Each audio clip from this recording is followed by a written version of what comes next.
जो आप सभी ने आग्रह किया कि आगे इस विद्यालय को बढ़ाया जाए और कक्षा 6 खोला जाए, इसके लिए हमारी प्रबंध समिति बैठी है और हमारे माननीय मंत्री जी बैठे हैं, वो चिंतन मनन करेंगे। और हम लोगों का विषय ये,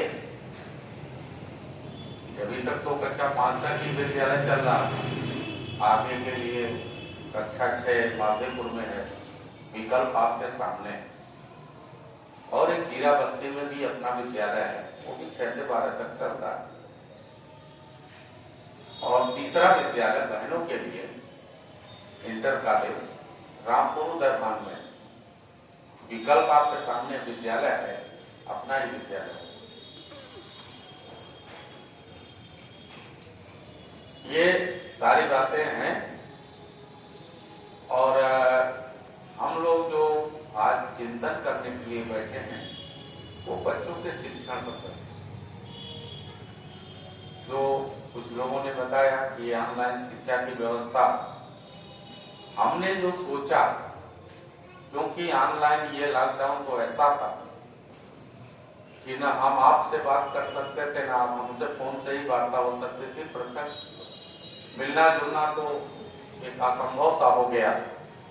पहली बार जब संपर्क में हम भेजे अपने आचार्य लोगों के, आप लोगों के घर पर, तो कई तरह की समस्याएं आई। आचार्य लोग कहे आचार्य कल से नहीं जाएंगे, कोई घर के बाहर से ही बात करता है, कोई घर के बाहर बैठाता है, कोई वो करता है, ये सब दिक्कतें हैं। फिर भी हमने हार नहीं मानी। प्रारंभ से ही अप्रैल से आपका लॉकडाउन शुरू हुआ। प्रारंभ में ऐसा सोचा गया कि जुलाई से विद्यालय चलेगा,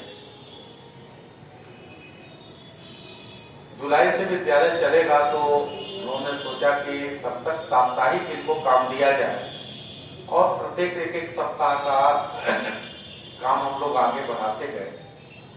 और इस प्रकार से ग्रीष्मावकाश हो गया। ग्रीष्मावकाश में हमने ग्रीष्मावकाश का प्रत्येक वर्ष के बाद काम दिया, लेकिन जुलाई आते आते ऐसा लगा कि ये लंबा खिंचने वाला है। तो इसका स्वरूप क्या किया जाए? अब क्रमशः एक एक पाठ को लिया जाए। 2 पाठ पहले साप्ताहिक होमवर्क के माध्यम से पढ़ाए जा चुके थे। तीसरे पाठ से हुआ का भी एक पाठ को लिया जाए और उसका, क्योंकि हम पहले केवल लिखित काम ही दे रहे थे, बाद में जुलाई से सोचा कि पहले लिखित कार्य, एक पाठ का जितना नियोजित लिखित कार्य है वो लिखित के रूप में भेजा जाए। और लिखित में युवा की राइटिंग आचार्य की तरह हो सकती है, या बच्चों के समझ में लिए आचार्य का लिखा हुआ ना आए तो वो गलत लिखेंगे। इसलिए वगैरह जो भी हम साहित्य भेजेंगे बच्चों के पास, जो भी पठन पाठन की सामग्री भेजेंगे वो टाइप किया हुआ भेजेंगे और आचार्य लोगों से मंगाकर उसको टाइप करवाने के बाद 15 दिन का एक बनाया गया कि एक पाठ को 15 दिन के अंदर पढ़ाया जाएगा और उस पाठ को पहले पीडीएफ भेजा जाएगा। फिर क्रमशः बच्चों के कितने वीडियो में एक पाठ को वो समझ सकते हैं उतने वीडियो के भेजे जाएंगे उसी सप्ताह में, और 1 सप्ताह के 2 सप्ताह के अंदर उस पाठ को कंप्लीट किया जाएगा। और कंप्लीट करने के बाद क्या होता है, कक्षा में जब शिक्षण होता है तो कक्षा में शिक्षण करते समय आचार्य जी जब पढ़ाते हैं 20 मिनट पढ़ाने के बाद बच्चों से वो बोध प्रश्न करते हैं। बोध प्रश्न करते हैं कि जो हमने पढ़ाया वो बच्चों के समझ में आया कि नहीं। उसके बाद लगता है उनको अधिकांश बच्चों के बाद विषय समझ में नहीं आया, तो फिर पाठ को एक बार और पढ़ते हैं और फिर बोध प्रश्न करते हैं। जब लगता है कि हमारे अधिकांश 80% बच्चों के समझ में आ गया, तब फिर अगला पाठ लेते हैं। ये पढ़ाई का सिस्टम। तो हम तो प्रत्यक्ष भैया बहन हमारे सामने थे नहीं, लेकिन उनका परीक्षण करना था, बोध परीक्षण करना था, इसलिए एक पाठ को पढ़ाने के बाद मैंने वही नियम लागू किया।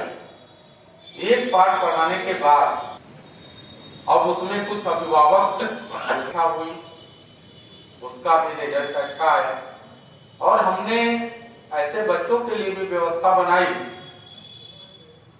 जिन अभिभावकों के पास एंड्रॉइड मोबाइल नहीं है या वो ठीक से उसको समझ नहीं सकते, उनके लिए ऑफलाइन की भी व्यवस्था बनाई कि आप पीडीएफ, जैसे एक अभिभावक ने कहा कि थोड़ी समस्या होती है देखकर लिखने में या पढ़ने में, या कभी कभी बच्चे हैं थोड़ा सा वो किया, तब तक वहां से वो आती थी। इसके लिए मैंने उसका पीडीएफ भी इसीलिए टाइप करवा, पीडीएफ था, आप आकर के उसको, वो अभिभावक जिनके पास मोबाइल नहीं था उनको सूचना, प्रथम सूचना में ही दी गई थी कि आप आकर के विद्यालय से आप पीडीएफ ले जा सकते हैं। चूंकि इस समय समस्या, आर्थिक समस्या विद्यालय के ऊपर भी है, इसलिए अच्छा हुई ये पूरी ऑनलाइन और ऑफलाइन हुई। जो घर पे परीक्षा नहीं दिला सकते थे मोबाइल के माध्यम से, उनकी परीक्षा यहाँ ऑफलाइन हुई, बच्चे आए, उनके लिए वही पेपर उनके लिए यहाँ लिखित के रूप में था, और उस पर वो टिक करते थे और अपना जमा करते थे, चले जाते। ये सारी व्यवस्थाएं हमने बनाई अपनी तरफ से। वीडियो जब पहले हुआ कि नहीं ऑनलाइन सीधा शिक्षण किया जाए, यहाँ शिक्षण हो सीधे बालक आमने सामने बच्चे से हो, लेकिन उसमें दिक्कत आई कि एक तो ये जो इंटरनेट प्रॉब्लम, ये हर जगह वो सही नहीं चल रहा है। दूसरा चीज, एक ही एंड्रॉइड मोबाइल घर में है और वो पापा लेके ऑफिस चले जाते हैं। ये तमाम प्रकार के दिक्कतें आई, उन से लोगों ने कहा, तो हमने उसका एक नया रास्ता निकाला कि हम एक छोटा छोटा वीडियो क्लिप जो आसानी से भेजा जा सके, और उसके माध्यम से एक पाठ को 3-4 वीडियो क्लिप में या 2 वीडियो क्लिप में, जितने में वो पाठ समायोजित हो जाता था, उसमें वीडियो बनवा करके आपके यहाँ भेजता, बच्चे को विषय को ठीक से समझा सकते। जिन अभिभावकों ने प्रयास किया होगा, निश्चित रूप से वो बच्चे बहुत अच्छे होंगे। उसका नहीं हुआ, और मालदेवपुर में उसको 10 अंक वेटेज मिलता है।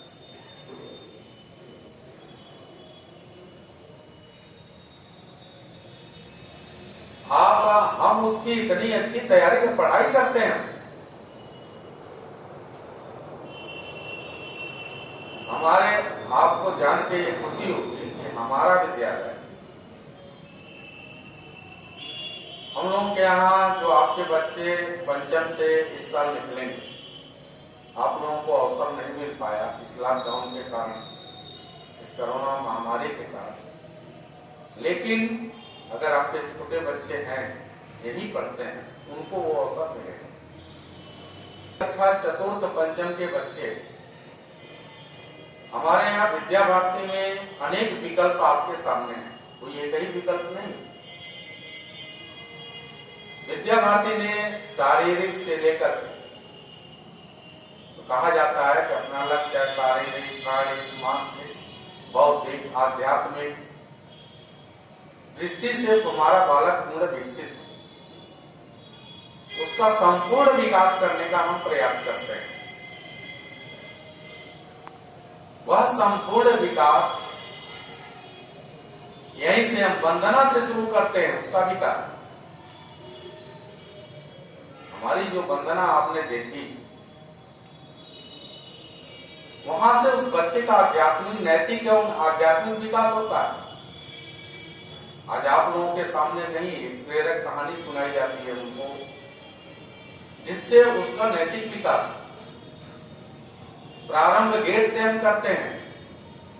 गेट पर आता है बच्चा, या मां सरस्वती का मंदिर है, विद्यालय नहीं, ये मंदिर है, या आवास करते हुए दरवाजे पर प्रणाम करता है, हम उसको संस्कार सिखाते हैं। संस्कार वहां से देते हुए वंदना सभा में जब बैठता है तो हम उसको योग शिक्षा का अभ्यास कराते हैं, उसको प्राणायाम कराते हैं। वो मान्यता प्राप्त है कि हमारे जो भी भैया बहन खेल कूद में भाग लेते हैं, विद्यालय स्तर, जिला स्तर, प्रांत स्तर और राष्ट्रीय स्तर तक वो भाग लेते हैं और इनको जो प्रमाण पत्र मिलते हैं, वो प्रमाण पत्र हर जगह कहीं नौकरी में वो देखते हैं कि जो 2 द्विमासिक परीक्षाएं हुई है और अर्धवार्षिक परीक्षा मिला के 100 नंबर के 80 नंबर की परीक्षाएं हो जाती हैं, 20-20 नंबर की वो होती हैं, 40 नंबर का ये होता है। तो ये 100 नंबर 80 नंबर की परीक्षा में जो 80% अंक प्राप्त करते हैं, ऐसे भैया बहनों को हम छांटते हैं और ऐसे क्रमशः 30 भैया बहनों को छांटते हैं।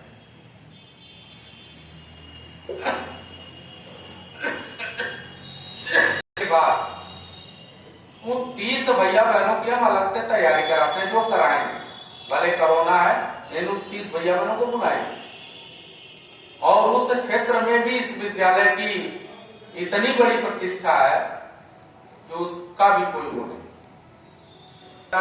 परीक्षा जो होती है ये पूरे प्रांत की होती है और कक्षा पंचम के भैया बहन केवल उसमें सम्मिलित होते हैं।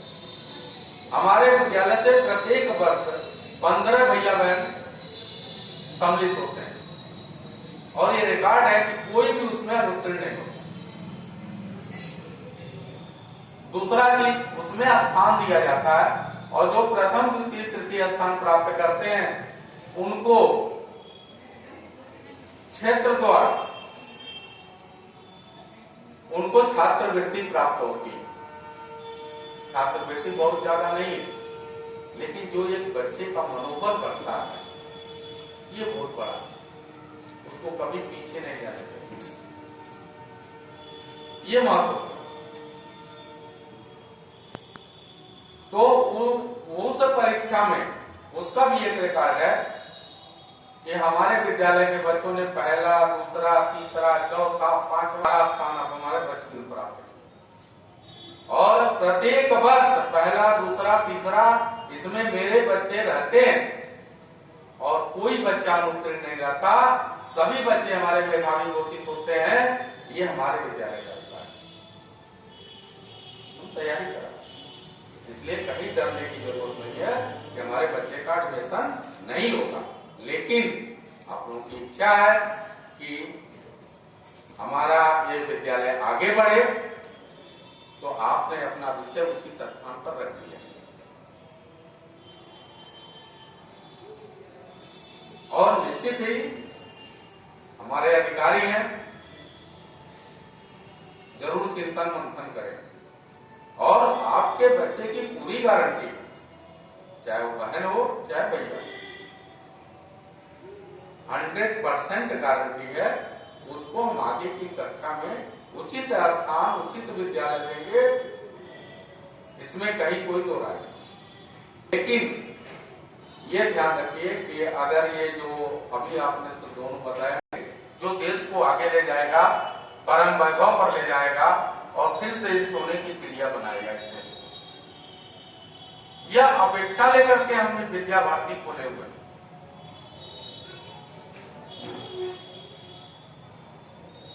हम तो जो आप देते हैं जामे कुटुंब समाज, वही करते हैं, कोई इससे लाभ नहीं लेता। ये मंत्री हैं, 1 पैसा तनख्वाह नहीं पाते हैं, हमारे प्रबंधक जी हैं, 1 पैसा वेतन नहीं पाते।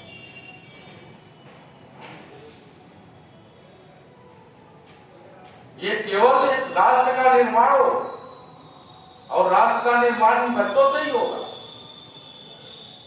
ये डॉक्टर बनेंगे, इंजीनियर बनेंगे, तो ऐसे डॉक्टर इंजीनियर बने